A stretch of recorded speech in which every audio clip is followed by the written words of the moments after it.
Hello there, I'm Linor Moudou. Welcome to Africa 54. Here is what's coming up.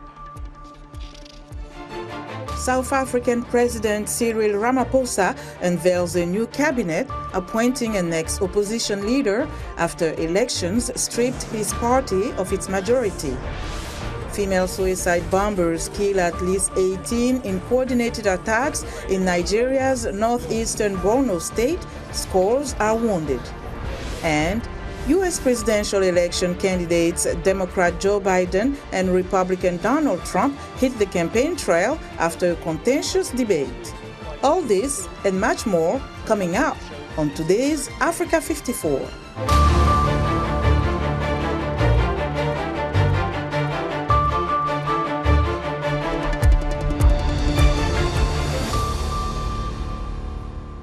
South Africans are expressing mixed reactions on Monday following the announcement of the new cabinet by President Cyril Ramaphosa.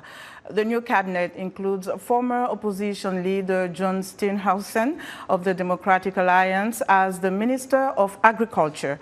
The cabinet announcement comes as a result of the African National Congress partnering with rival parties to maintain power after losing its majority for the first time in 3 decades. Ongama Mtimka, a political analyst, explains Ramaphosa's predicament. There is also an interesting gambit that the president has played with the Department of Agriculture, Land Reform and Rural Development. If he had given John Steenhuisen that portfolio without splitting it, it would have fallen into that, sellout theme that his opponents in the ANC have been using to label him.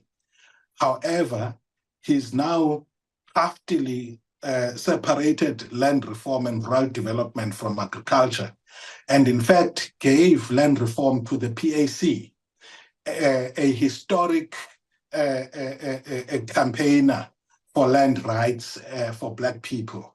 And in doing so, he's managed, in my view, to quell the storm as far as, the characterization of his project as a sellout project. The cabinet announcement saw Enoch Godongwana retain his role as finance minister, with Ronald Lamola taking over international relations and cooperation, replacing Naledi Pandor. Gwede Montashe remained as the Minister of Mineral and Petroleum Resources, although energy was removed from his portfolio. For a comprehensive perspective on the current political situation in South Africa, VOA's Paul Ndiho spoke with Maro Pangia, an experienced advocate and political and social commentator based in Johannesburg. It's very complex in the sense that my feeling is, even if things are seen to be going good, the likelihood is that the majority of South Africans will wake up 5 years, 10 years later with almost every policy, every law that was meant to empower them being varied, changed to their detriment. But outwardly, the perception would be that South Africa is performing well because it needs to project itself that so-called unity works. But in reality, if we couldn't unite to solve basic problems that affect the majority before, right, what makes us think now will be an opportune time? I don't think that is the case, and I think it's politics at play here. If you were to put yourself in their position, what would you have done differently? Because the results did not go in their favor. You and I have talked previously about what this means going forward. What's your assessment on the new coalition government? Some people have said no, it's not a government of unity. It's basically just a coalition between the DA and the ANC. Our President Ramaphosa, last night told us the cabinet. The DA has 6 ministers, 6 deputy ministers in some of the key portfolios. To be quite honest, Paul, with you, this coalition, it's a coalition of the DA and the ANC, and they're hoping that they will appease the market by including the DA, and the black masses will be appeased through the ANC. You bring up a very interesting point there. You talk about how this government of national unity is just something for sure. The two, of course, have ideological differences. And I'm just curious to know how they are going to figure out how to forge this new marriage of convenience going forward. Now you have exactly diametrically opposed organizations saying that we are going to come together and deliver services to the people. But in South Africa, we have racialized politics. So it's not capitalism because you believe in capitalism, or just socialism because you believe in socialism, but all of them are hinged on global politics. Russia, ANC, America, DA, and white, black, right? So it's not just about coming together. It's about identity. It's about race. It's about everything else in between in terms of nation building. Therefore, I don't see how both this organization, even with their best attempts, they can arrive at a situation where they govern, and they govern effectively for the benefit of the people. Maro Pangia is a Johannesburg-based advocate and political and social commentator. At least 18 people were killed and many more injured after attacks by suspected suicide bombers in Nigeria's northeastern Borno State on Saturday, according to the head of the local state emergency management agency. At present, no one has claimed responsibility for the attacks in Gwoza town. Victims of the multiple attacks are currently receiving treatment at the State Specialist Hospital in Maiduguri. Borno is at the center of a 15-year Islamic insurgency that has killed thousands of people. Although the Nigerian military has degraded the capabilities of the militants, they still carry out deadly attacks against civilians and security targets. I personally lost 3 of my, friends instantly there at that first blast. Thereon, afterwards, some people now started for the funeral of one of the 3 that I lost. At the funeral ground, another one also blasted. Afterwards, as the DG Sema said, because I spoke with him personally, he said they were preparing a rescue mission at the General Hospital Gwoza when another one blasted instantly in the hospital. And there was another one around the hospital, and there's other one in Hausari, making 5, confirmed 5. Boko Haram and its splinter group, Islamic State West Africa Province, are the most active militant groups in Borno.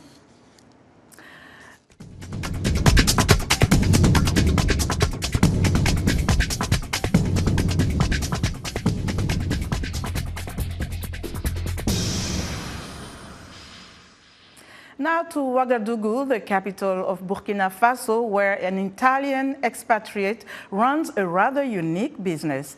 Gildas Da has our story, narrated by Arzuma Compaore.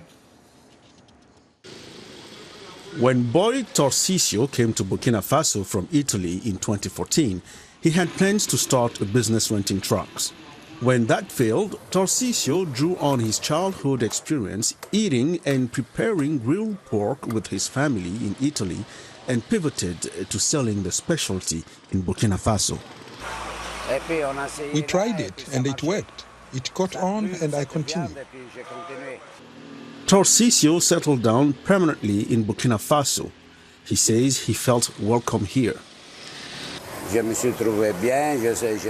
feel good. I have friends. I have everything. I didn't find it hard to integrate with them.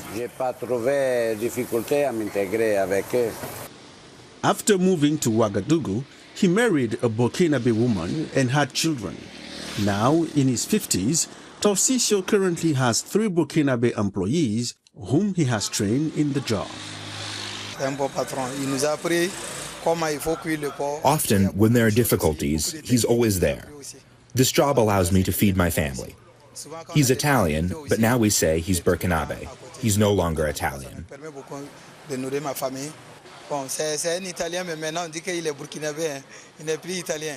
Tarcisio's grilled pork is very popular among his customers in Ouagadougou.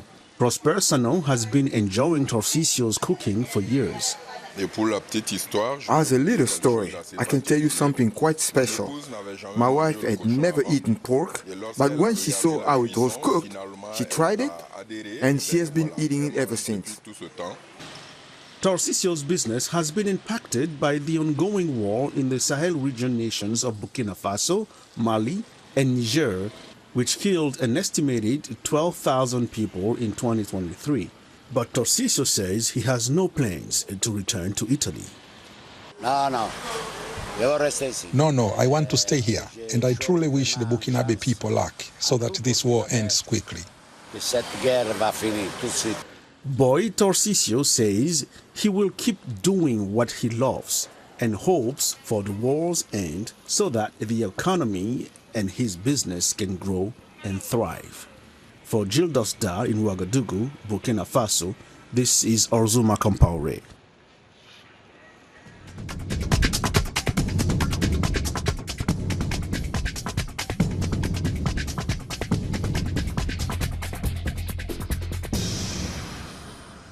Now, the U.S. is pushing for an Israel-Hamas peace plan involving regional intermediaries, Egypt and Qatar. VOA's Arash Arabasadi has more. Israeli tanks take position at the border with Gaza early Sunday morning as plumes of smoke rise from the ashes of another military strike.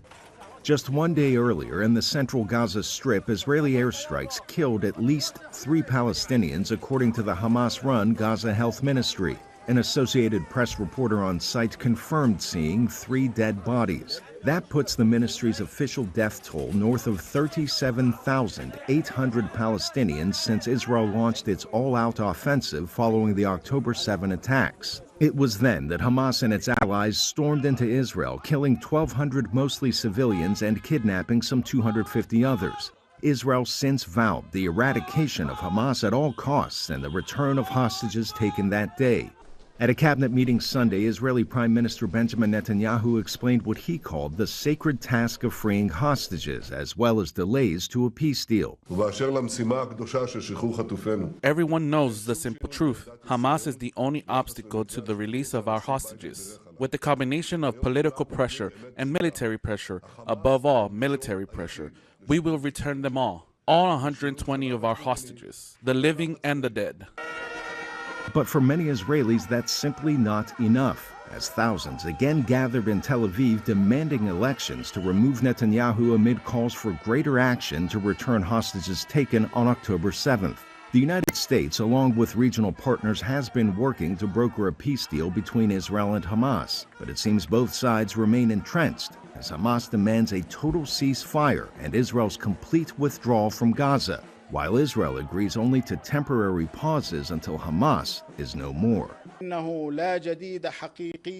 There's been no real progress at the end of aggression negotiations. Once again, Hamas is ready to deal positively with any proposal that secures a permanent ceasefire, a comprehensive withdrawal from the Gaza Strip, and a serious swap deal. The Hamas-run Gaza Health Ministry says the war displaced most of Gaza's 2.3 million residents, many now living in tent cities as temperatures soar above 32 degrees Celsius. The United States, for its part, remains Israel's staunchest ally in material and financial support, but calls for a ceasefire grow by the day, with images pouring in of the civilian toll of the war. As of Friday, the United Nations said at least 60,000 people had been forced to flee areas in the east and northeast of Gaza City. The U.S. ambassador to Egypt, Hera Mustafa Garg, visited aid storage facilities in North Sinai and the Rafah border crossing amid the latest calls for peace. Arash Arabasadi, VOA News. The King Baudouin Foundation awarded its Africa Prize, recognizing African organizations working to drive African-led solutions to the continent's challenges. This year's winner, Her Initiative, is a women-led organization in Tanzania working to advance the economic empowerment, financial and digital literacy of girls and young women and drive long-term social change in Tanzania. For more insight, joining me now from Brussels is Lydia Charles Moyo, founder of Her Initiative. Congratulations on winning the KBF Africa Prize, Lydia. What is your reaction and what do you think made you stand out among 400 others? Thank you very much. It's such an honor to be here. I think one of the reasons why we stood out from the competition, one is because we are young women-led, that we used our economic empowerment to not just drive economic results, but also to advance women and girls' rights. But also our use on technology has been one of the reasons. We have a localized digital tech platform called Panda Digital, which is used to actually provide skills and resources to young women entrepreneurs. And this platform has the potential to be replicated in Swahili-speaking countries as well. That's amazing. Talk to us about how you are able to reach women and girls in the most remote areas, in rural areas, because up until now you have reached more than 15,000 women? Yes, yes. So what is the strategy when it comes to going in the field in rural areas and villages? So for our work, most of the time we center the girls and young women at the heart of everything that we do. So first of all, we follow them in the regions that they reside on with the support of local government and partners, and we provide them with the skills and the resources they need in their community. Because we need our projects to be girls and young women centered. But also we manage to actually make our platform, Panda Digital platform, in a way that girls and young women can access when they do not have internet or access to smart devices.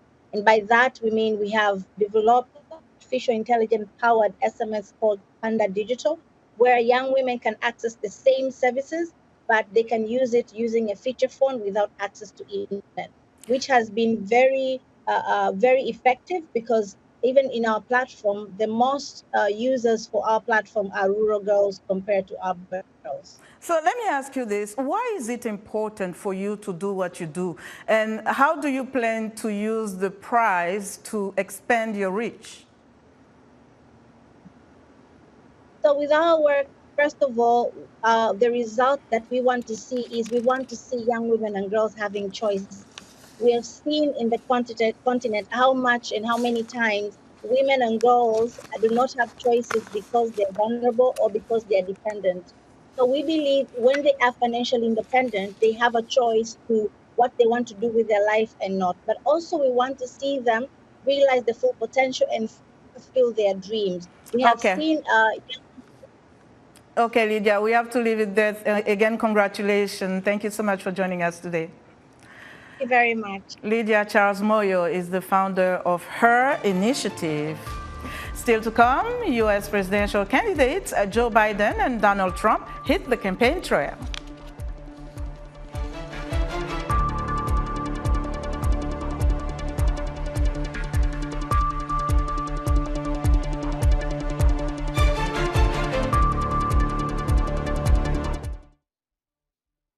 You're watching VOA's Red Carpet. My name is Jackson Vunganye. Thank you so much for joining us each week right here on Red Carpet. We bring you the latest in...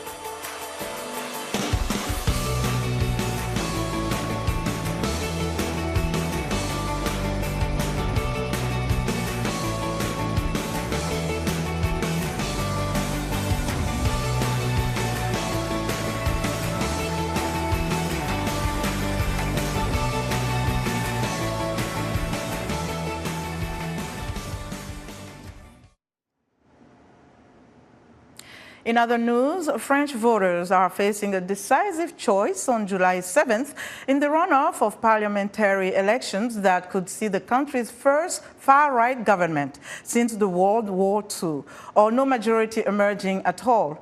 Official results suggest the far-right National Rally could win a majority in the lower house of parliament for the first time. And the M23 militia group say they have seized the town of Kirumba in North Kivu province in the war-torn Eastern Democratic Republic of Congo, according to AFP news agency. Kinshasa continues to accuse Rwanda of backing the Tutsi-led M23 rebel group, which has seized swaths of Eastern Congo, but Kigali has steadfastly denied the claim. A short time ago, the U.S. Supreme Court sent former President Donald Trump's immunity case back to a lower court. In a historic ruling, the justices said for the first time that former presidents can be shielded from prosecution for at least some of what they do as president. Meanwhile, Trump and Joe Biden are back on their campaign trail following their first debate last week. VOA correspondent Scott Stearns has more.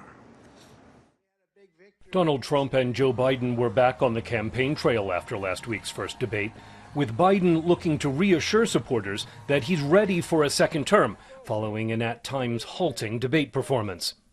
I give you my word as a Biden, I would not be running again if I didn't believe with all my heart and soul I can do this job. Because quite frankly, the stakes are too high.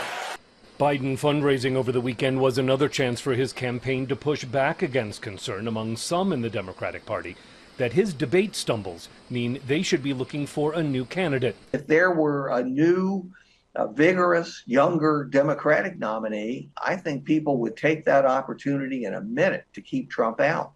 Trump said the debate showed this election is a choice between strength and weakness.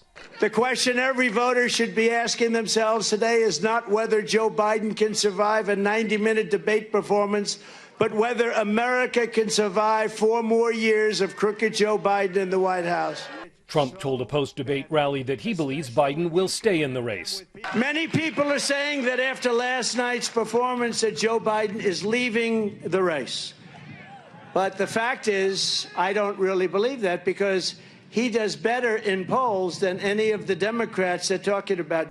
Among the Democrats who some in their party are talking about possibly replacing Biden are his running mate, Vice President Kamala Harris, Governor of the key swing state of Michigan, Gretchen Whitmer, California Governor Gavin Newsom, Kentucky Governor Andy Beshear, and Illinois Governor J.B. Pritzker. None of those Democrats is calling for replacing Biden.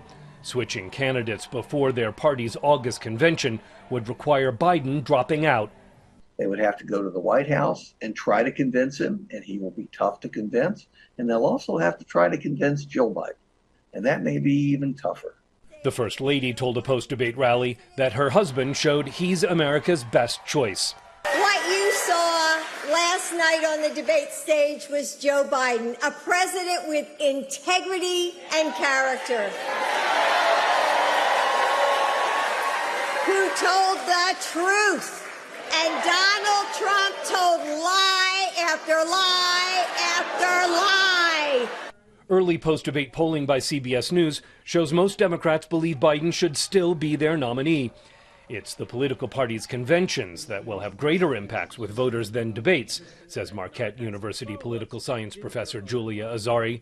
The sort of state-of-the-art research in political science about what sorts of events seem to drive vote intent and become increasingly sort of predictive of how people will vote in November. The conventions matter, but debates don't.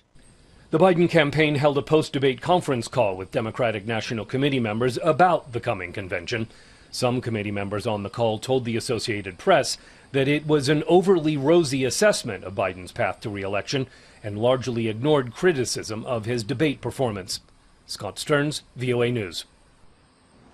Coinciding with the U.S. Independence Day celebrations this week, the annual Smithsonian Folklife Festival honors the rich cultural heritage and tradition of the American people. Established in 1967, the festival is seen as a hallmark of cross-culture diplomacy, representing the diversity of American life throughout its lens. Standing by on the National Mall, covering the Folklife Festival, is VOA's Anthony Labruto. Anthony, tell us what's happening at the event. What are some of the activities? Hello, Lenore. Yes, lots of exciting things happening here on the National Mall today. So like you said, the Smithsonian Folklife Festival is celebrating Native American culture. So these peoples have come from all over North America, and not just within the United States, to celebrate and showcase their culture here in Washington, D.C. So there are many different types of events here, from culinary demonstrations to personal narrative and poetry readings to athletic events that are happening right just behind me. There's something geared for everyone and all ages that's designed to engage. From southern Mexico and all the way to northern Canada, there's something here for everyone that's shaping up to be a beautiful, fun summer day. As I mentioned, this is a hallmark of cross-culture diplomacy. In the past, a country like Kenya was represented during the festival. Tell us this year, what are some of the unique things that are happening? What are you hearing from participants? So it has been a really, really exciting thing so far, and it has drawn a lot of people just because, like every year, there's always something different. So last year, actually, there was the Kazakh Tengri people were showcasing their particular culture. But really what makes this so unique is just the variety that happens. Native American culture, plays a very, very integral part of the broader culture here in the United States. So actually a lacrosse demonstration actually just wrapped up here behind me. And so that's a game where you play a netted stick and you throw a ball around. And so while I personally myself don't have Native American ancestry, I remember playing the game as a kid and really, really, really loving it. And so this actually, the game and the rules come from a Native American tribe that's very, very close to me in my home region. And so even similar to hearing fiddle music at a demonstration later today, the style of violin is incredibly popular, in the genre of country music. And so the popularity that's drawing everyone here today really is just how integrated Native American culture is within the broader United States context. Great reporting, Anthony. Thank you so much for joining us today. Thank you. VOA's Anthony Labruto reporting live from the Smithsonian Folklife Festival on the National Mall here in Washington.